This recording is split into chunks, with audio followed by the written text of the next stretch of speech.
I focus a lot on energy going to China, and 3/4 of all the oil that went from Venezuela out of the country there last year, 75% of it went to China. They got it at deep discounts. Lots of money back to Venezuela through oil for loan deals.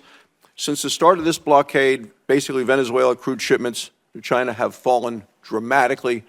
Can you assess or talk a little bit about the impact this has on China's broader energy strategy? Just to be clear, it's a quarantine, not a blockade. A blockade is an act of war. It's a quarantine, and it's been very effective. This operation on September 2nd with the attack on Venezuelans in boats in open waters, and now 4 hours to take our president. It's very short. Nobody dies on the other side. Nobody dies on our side. It's perfect. Would it be an act of war? We just don't believe that this operation comes anywhere close to the constitutional definition of war. But would it be an act of war if someone did it to us? Nobody dies, few casualties, they're in and out. Boom, it's a perfect military operation. Would that be an act of war? Of course it would be an act of war. I'm probably the most anti-war person in the Senate, and I would vote to declare war if someone invaded our country and took our president.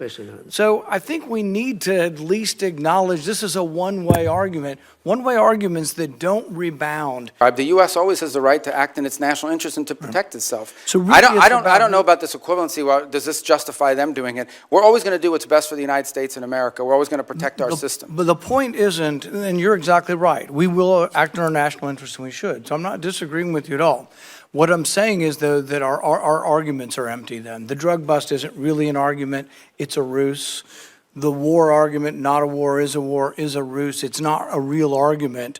And we do what we do because we have the force, we have the might, we do it because it's in our interest. So we wouldn't let anybody come in, bomb us, blockade us, and take our president. How is it the fault of the U.S. embargo that Cuba, one of the world's largest sugar producers, now imports sugar? Because no sector of their society works. It's frozen and it's broken. But in the case of Venezuela, we have a glimmer of hope now, the opportunity to change the dynamic. Now, what that will require is smart decisions on our part, but ultimately it will require decisions made by Venezuelans, both those currently in charge of the interim authorities and those who may be in charge in the future as well, to step forward. It is our sincere belief that the only way you're going to have a free, prosperous Venezuela that's allied with the United States is one in which every sector of their society is represented in their politics. And that includes many people who currently live abroad. And even the opposition, people like to say the opposition is very diverse. But our desire here is to have, what's the end state? We want a Venezuela that has legitimate democratic elections, sometimes elects leaders that are friendly to the United States, sometimes elects leaders that maybe are not, the person we would have wanted to win, but that's not unique for us. That happens all over the world. Our goal is to rope all of this illegal oil into a channel that goes into this account that ultimately goes to the benefit of the Venezuelan people.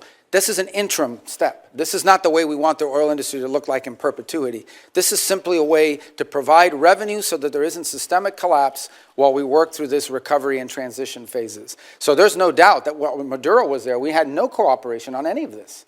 Zero cooperation. But I will tell you this, since the time Maduro was removed, not a single illegal ship has headed towards Venezuela.